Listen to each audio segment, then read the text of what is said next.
Ouais, bonsoir la famille, comment vous allez? Je vous espère en plein fond, voilà. Les gars, l'Ivoirienne Leslie décide d'attaquer les M66, voilà. Après l'histoire de Roselyne Layo, Leslie décide de ne plus lâcher l'affaire. Il a décidé de faire revanche de ce que les M66 ont fait à Roselyne Layo. C'est-à-dire, ils ont fait en sorte que Roselyne Layo ne prend pas le cachet au Togo. Donc, Leslie a décidé de les éteindre. C'est dans ça qu'il les attaque. Et en dévoilant certains trucs. Et même, il y a certaines personnes même qui sont venues dans le live de Leslie. Vous connaissez. Qui ont commencé par dire certaines révélations. Les gars, c'est chaud. Alors là, c'est chaud sur les M66. Apparemment, est-ce que ceux-là, ils peuvent continuer la lutte? Question posée. Les gars, je vais simplement vous laisser vous-même regarder la vidéo et on revient pour débriefer ensemble. Ciao. Quand tu dis qu'il n'y a pas de classe, ce qui me plaît chez la diaspora camerounaise, je vous dis, je vois les influenceurs camerounais, comment ils font les dons. Quand ils quittent ici, là, ils mettent les habits dans les barriques, les médicaments. Ils s'en vont dans les associations, ils prennent des médicaments, on leur donne des médicaments, des chaises roulantes, des tables d'hôpitaux.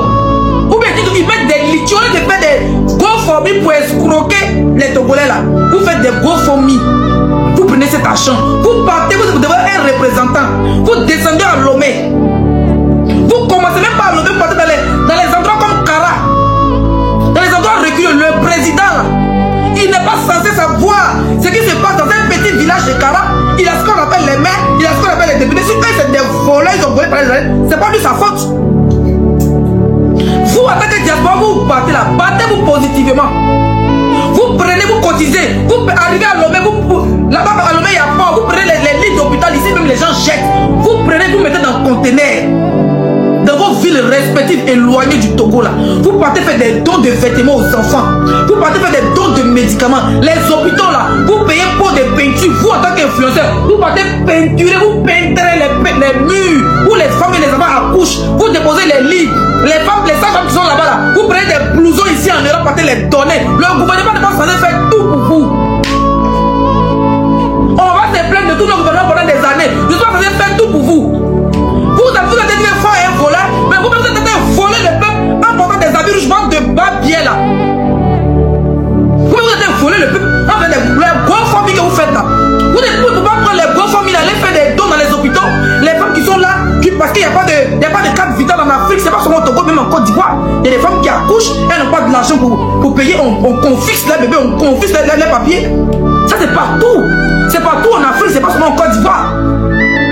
Alors, vous faites quoi? Vous, au lieu de vous battre pour la jeunesse togolaise, au lieu de vous battre pour faire des dons, vous avez la chance d'avoir un port au Togo, faites acheter, prendre les habits ici, là, les habits on met dans la poubelle. Vous prenez les habits, vous mettez dans le conteneur les femmes, les enfants qui sont dans les villages reculés de Lomé. Prenez des médicaments, allez faire des dons. Et puis créer une association pour dire que nous sommes la diaspora positive pour pas faire ça. Vous venez vous asseoir, vous portez des habits rouges, vous mettez des rouges à lèvres rouges, on donne des putes à 2 balles, vous venez vous asseoir. Oui, nous avons le sang dans les yeux. Les Togolais ont le sang dans les yeux. Oui, nous nous battons. Et puis d'un coup, vous changez de parents, vous battez pour l'opposition. Vous battez, votre rêve était l'opposition vient le pouvoir. Faut que ne va quitter. Vous allez vous asseoir, vous allez manger comme eux aussi ils ont mangé. Chacun mange. Patientez, comment tout va arriver, vous allez manger. Déjà que vous mangez plus que le gouvernement parce que vous avez commencé à faire des litis à nos points finis. Les vrais escrocs, c'est vous. On doit vous porter plainte. C'est-à-dire qu'on doit vous porter plainte pour tourmenter le peuple togolais, pour les traumatiser. Vous faites des dilemmes bêtes en voulant dire nous pleurons, nous souffrons. Nous on a vécu en Côte d'Ivoire, la Côte d'Ivoire était divisée en 2. Et puis on faisait la fête. La Côte d'Ivoire en 2002 était divisée. En 2010, Christ porte l'électorat, 3000 morts, et puis on est dans Maquis, on était bois bière. T'as compris? On était dans ce coupé décalé. Jusqu'à les rebelles même dansent, nous ont dit ceux-là, mieux on libère le pays. On a dansé quand on dansait les rebelles. Jusqu'à on envoyait les artistes partaient jouer dans les zones assiégées comme Boaké Korogo. Les artistes ivoiriens qui chantaient Tobago partaient chanter au nord de la Côte d'Ivoire. Pour aller danser les Ivoiriens parce qu'ils savaient que la Côte d'Ivoire était divisée en 2. Que les Ivoiriens qui étaient de l'autre côté là, ils ne sont pas tous des rebelles, ils ont besoin de vivre. Vous dites que vous battez pour le peuple, mais vous voulez isoler le peuple de 40 soit disant que maudits, vous êtes des terroristes, vous êtes des terroristes, vous, on doit vous attraper, vous licotez, vous mettre dans le premier avion pour vous envoyer à Lomé pour aller Nimi là-bas, c'est ça qu'il s'agit. On va vous parler. C'est trop énervé même, il faut parler s'il te plaît. Ces jeunes-là qui étaient dans les rues, ils n'ont pas fait ça. Ils ont plutôt, surtout Zagabambo là. Lui, il a plutôt préféré prendre cette opportunité-là pour aller prendre une photo parce qu'il a une trop belle tronche en fait, que nous les Togolais n'avons jamais vue. On vous parle de boulot. Quand je parle du travail par exemple, je vais chuter tout de suite. Leslie, au Togo, on a des terres très fertiles. D'accord, on a des terres tellement fertiles, mais l'exode rural fait aujourd'hui qu'on remarque une certaine cherté. Qu'est-ce que cherté des denrées périssables? Qu'est-ce que je veux dire par là? Les jeunes aujourd'hui, tu vas leur parler d'un projet d'agriculture, ils vont balayer ça du revers de la main. Bien vrai qu'aujourd'hui, l'agriculture ne soit plus, excusez-moi le terme, archaïque comme dans les années 1900 et tout. Aujourd'hui, il y a une modernisation qui s'est faite tout autour de l'agriculture et tout. Tu vois un peu, tu vas inviter tes jeunes frères et sœurs, venez, on va cultiver ensemble. Toi et moi, on se connaît depuis que j'étais à Abidjan. Je suis venue à Abidjan, j'ai fait une formation. Tu vois un peu, dans la transformation des denrées périssables. Quand je suis rentrée, vous allez remarquer que je vais un peu plus parler de Gléi parce que c'est là-bas que je connais. C'est une ville du Togo et c'est là-bas que j'ai été nominée en tant qu'ambassadrice. Et il y a un projet actuellement qui s'appelle Gléi, la ville du futur. D'accord? Ce projet-là, il est large. Il intervient dans plusieurs domaines, mais aussi dans le domaine agricole. D'accord? Moi, je viens de dire à mes compatriotes, quand ça chauffait, écoutez, les cailloux n'ont jamais rien résolu. C'est comme si on nous résolvait en tant que Togolais, en fait, de lancer les cailloux. Donc, toute école, on a fait là. On n'est plus capable de s'asseoir pour écrire, pour rédiger des lettres, adresser aux institutions qu'il faut pour faire les demandes dont on a besoin pour qu'on nous écoute et tout ça. Donc, maintenant, on est devenu sauvage, c'est ça? Ok. Moi, je vous propose ceci. Je n'ai rien à dire contre leur lutte, mais moi, je vous propose ceci.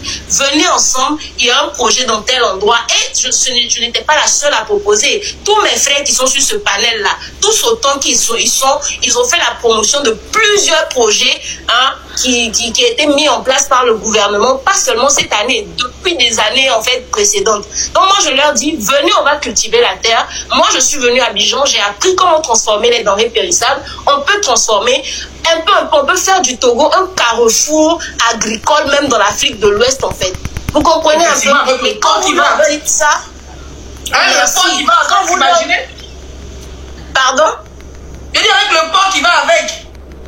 Vous avez avec le porc qui va avec, justement. Aujourd'hui, on peut faire quoi? On peut faire la poudre de citron, la poudre de carotte. On peut faire plein de choses. En fait, il y a plusieurs manières de transformer les produits. Mais les jeunes préfèrent venir se rassembler à Lomé, faire le zémidjon, alors que notre terre est riche, en fait. On peut cultiver. On peut faire plein de choses. Et puis, il y a plein de domaines comme ça à Lomé que les jeunes ne veulent pas toucher parce que selon eux, c'est des domaines, voilà, c'est sale. On va pas être dans le bureau. On va pas être dans ci. Ils se laissent influencer par ce qu'ils voient sur Internet alors que attendez, la mangue n'est jamais vue au départ. Ils pensent qu'en lançant les cailloux que le gouvernement de force en bas, ils pensent que le nouveau président qui va venir, il va trop les donner de l'argent dans les mains comme ça.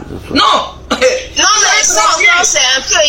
Dans leur tête, quand le président va partir, c'est la justice aussi qui va se couper là-bas, mais c'est faux. Tous ces gens-là que vous venez, c'est des gens qui ont des démêlés avec la justice, avant même que tout ça là n'arrive. Vous comprenez un peu, que ce soit Togbe Bikbese, que ce soit Jamie, que ce soit, comment il s'appelle, Zaga, ou bien toute leur clique là, Raoul, tout ça là, c'est des gens qui ont des problèmes avec la justice togolaise. À premier bord en fait, voilà, c'est ce que les Togolais ont tendance à oublier. Parce que donc tout ce que eux ils sont en train de faire actuellement, c'est pour trouver un moyen pour pouvoir revenir sans pour autant payer leur peine en fait. Voilà, parce qu'ils ne doivent pas à une personne, mais ils doivent à l'entité que représente l'État togolais. Ils sont instruits, les vrais Togolais, pas les villageois. Envoyez les cadeaux à Donia, s'il vous plaît, envoyez-lui des cadeaux. Même si elle n'en a pas besoin d'envoyer. T'as côté là, donc, comme ils sont en train de... Je te remercie, le ciel qui leur rendra énormément. Bon, je dirais que vraiment, ces 2 jours-ci, on va pas le nier, la toile a été secouée. Je dis bien la toile, je mesure bien la portée de mes mots, que la toile uniquement a été secouée par des personnes animées par des plans... je dirais submersifs et insurrectionnels. juste voulant déstabiliser le pays parce qu'ils n'auront plus vraiment la chance de rentrer parce qu'ils sont sous le coup de la loi. Je tiens aussi à préciser qu'ils sont allés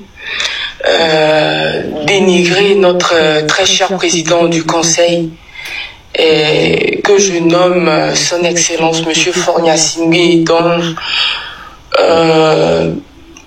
nous sommes fiers d'avoir comme président de conseil, je précise, il est président du conseil, il n'est plus président de la République, ce que nombreux parmi... Mais si je me posais la question, pourquoi ces acharnements sur le gars, s'il n'est plus président, il est maintenant président des conseils des ministres, c'est ça? Vous savez, il y a un adage qui dit que qui veut tuer son chien l'accuse de rage.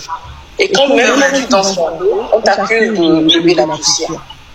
Ce monsieur a toujours été un monsieur très attentif à sa population. C'est le genre de personne qui parle très peu, mais qui agit beaucoup. Et c'est ce que nous dit la sagesse. La parole est d'argent et le silence est d'or. On est d'accord? Donc, moi, je viens vous rappeler ici que pour régler définitivement le chômage à la racine, notre président, le président Faure, il a demandé à ce que chaque année, 20% des marchés soient octroyés à la jeunesse et aux femmes uniquement. Vous comprenez ce que je veux dire? Je m'explique mieux. D'accord? Ta main sur ton micro, on t'entend pas très bien là. Juste ta main sur ton micro comme ça, on va t'entendre mal. Attends ton téléphone comme ça. C'est-à-dire, sur tous les marchés, on octroie 20% à la jeunesse et aux femmes. Ce n'est plus uniquement les grandes sociétés qui doivent prendre, mais même un jeune à 18 ans qui a sa société a le droit d'avoir un marché. C'est donc régler le chômage à la source. Et tant que après avoir brûlé le marché, le grand marché, qu'est-ce que c'est pas vous-même les opposants qui n'ont pas dit brûler le marché pour dire c'est le président? À vérifier. Qu'est-ce qu'il gagne? Il gagne pourquoi pour aller brûler le marché? Vous n'avez rien à dire. Pendant qu'on collecte les taxes, ce qui permet de développer le pays, on va brûler les marchés. Ils ne le disent pas. Il n'y a pas qu'un marché qui a été brûlé. On a perdu 4 à 5 marchés. Comment est-ce qu'un chef d'État peut brûler un marché? Pour quel intérêt? Pendant que ce sont des marchés... Pour quel intérêt vraiment? Qui bouffent. Comment il va pas se donner au Libanais? Parce que chez nous, là-bas, on va qu'on brûle se donner au Libanais. Vous voyez, quand on prend le président pour se donner à qui est comédien, quoi, là. Allez-y devant. Ils sont très limités d'esprit, ils ont la mémoire très courte, ils ne savent pas voir plus loin que le bout de son nez, donc concéder le leur. Vous voyez, donc, je disais que c'est ce qui a été une des décisions qui a été prise en faveur de la jeunesse. Il y a des projets comme la FNFI, le FAEJ, il y a plusieurs projets qui permettent à la jeunesse d'entreprendre, c'est-à-dire, il y a un projet, tu vas, on te finance. Sans distinction d'âge, sans distinction de sexe. Vous comprenez, il suffit que tu sois togolais. Il y a plein de projets de la sorte. Aujourd'hui, ces personnes qui viennent nous dire que le président Faure ne fait rien, ils ont refusé de travailler. Et qui le vilipendent, le lapident sur les réseaux, sous prétexte que c'est sanguinaire et tout. Vous voyez un peu, à vous de juger si je vous ai donné juste quelques exemples. Angélique, on parlait laisse cela. Pas écouter me pose question, il y a les insultes. Donc il faut parler, c'est mieux. D'accord, mais non. Pour revaloriser cette culture, il y en a qui ont invité notre soeur Roselyne Nayo pour qu'elle vienne prester pour un soir et profiter, inaugurer un peu. Qu'est-ce qu'ils font? Ils montent au créneau, ils vilipendent, ils racontent des bêtises, ils montent. Hier, on a eu la chance de faire un peu le tour de Kara, où on nous a dit qu'il n'y avait pas d'hôpital. Je ne sais pas, moi je suis venue à Kara, heureusement. On nous dit qu'il n'y a pas d'hôpital. On se retrouve à l'hôpital, vous savez, on tombe sur 8 ambulances alignées. Et c'était une de vos sœurs, une de nos sœurs ivoiriennes qui avait animé le live. C'était sur son panel que nous étions. On tombe sur 8 ambulances. La question était celle-ci. Attendez, ils ont mobilisé les avions et les ambulances amenées parce que il y a une manifestation. Et moi, ma question était d'accord. D'où ils ont mobilisé les ambulances là? Est-ce qu'il n'y a pas de malade là-bas? Et quand il y a une urgence, c'est une façon de nous faire comprendre que ce monsieur est soucieux de bien-être de sa population. Vous comprenez? Puisqu'on nous dit qu'il n'y a pas d'ambulance, il n'y a pas d'ambulance. Et on se retrouve, c'était inopiné, hein.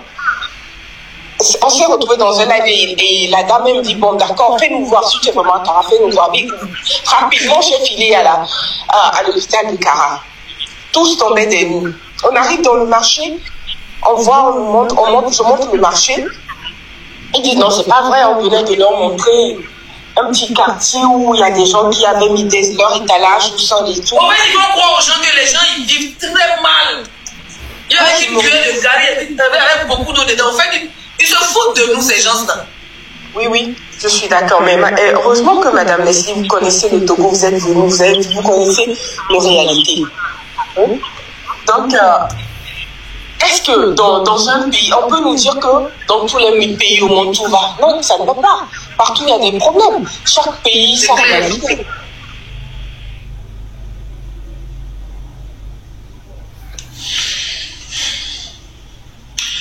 Ok, bon, elle a été coupée, c'est pas grave. On va faire un mot de fin rapidement. Ça fait presque 2 heures que je suis en live. On va faire un mot de fin à tous ceux qui sont là. Normalement, je devais faire 25 minutes. Et voilà, guys. J'espère bien que vous avez tous suivi la vidéo. Hein. Vous avez regardé la vidéo du début jusqu'à la fin. Hein. J'espère bien que vous avez allumé la télé. Hein. Vous avez regardé jusqu'à allumer la télé. Voilà, c'est de ça qu'il s'agit. C'est ça que j'aimerais que vous le fassiez. Voilà, allumez toujours la télé quand vous regardez mes vidéos. C'est ça. Leslie. Pour ceux qui ne connaissent pas Leslie c'est une Ivoirienne. Et souvent, j'attends dire que voilà, il a été expulsé de la Côte d'Ivoire, qu'elle ne peut plus rentrer en Côte d'Ivoire et tout. Et c'est comme si elle s'héberge en France, bien en Amérique, je sais pas trop, quelque part là-bas. Donc, qui a décidé de venger Roseline Layo. Comme vous-même, vous l'avez vu. Et c'est là-bas qu'il prenait les gens, comme vous l'avez vu. Et les gens ont fait des témoignages que vous avez écoutés. Et est-ce que lui était là, Gadjedia? Parce que c'est devenu un peu bizarre à façon. Et puis c'est nonchalant. Dans le vidéo, mais les vidéos quoi. Mais les secondes. Mais les vidéos, parce qu'on est costumé, mais les vidéos quoi.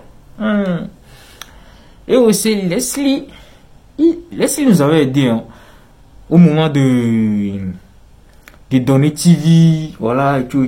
Elle aussi, elle avait fait des vidéos pour soutenir Donny TV. Ou bien je me trompe. Dites-moi ça en commentaire, parce que si je me trompe pas, voilà, dites-moi ça en commentaire, parce que c'est comme si j'avais vu Leslie qui faisait ce genre de trucs là au moment de Donny TV et tout. Mais quand c'est devenu chaud sur Rosie là, c'est là-bas qu'elle a monté son côté sauvage. C'est là-bas qu'elle a montré que voilà, elle veut dire, les gars, faites bas la terre. C'est la Côte d'Ivoire qui contrôle le game. Maman Rosie là et Leslie, faites toi aussi, faites bas la terre. C'est quoi? Aïe, faites doucement. Faites doucement nos frères. C'est quoi? C'est comme si tu les cherchais depuis. Jusqu'à interdire à Zaga. J'ai vu une vidéo où elle interdit à Zaga même. Elle menace Zaga et tout. Que Zaga sera boycotté. Que Zaga sera boycotté quand il va rentrer en Côte d'Ivoire. Que maintenant, les Ivoiriens là, ils vont plus écouter Zaga. Zaga est dans le pain, dans le fer de lutte là. Zaga est dans le pain. J'espère bien que les M66 vous en sortirez. Parce que là où l'affaire là devient là, je sais pas. Et dans les commentaires, il y a certaines personnes qui disent que ouais, Leslie, elle a été payée, elle a été quoi? Je sais pas. C'est pas vrai. Elle est payée, elle n'est pas payée. Ça les regarde, mon frère. Tout le monde dans la lutte là. Tout le monde est on dit que tout le monde a été payé dans la lutte. C'est bizarre. Votre lutte là, c'est devenu. C'est devenu Sakomi Foufou. Bon bref les gars, c'était Gambiha. J'espère que vous avez kiffé la vidéo. On s'y catale pour une nouvelle vidéo. Ciao, je vous aime, bisous.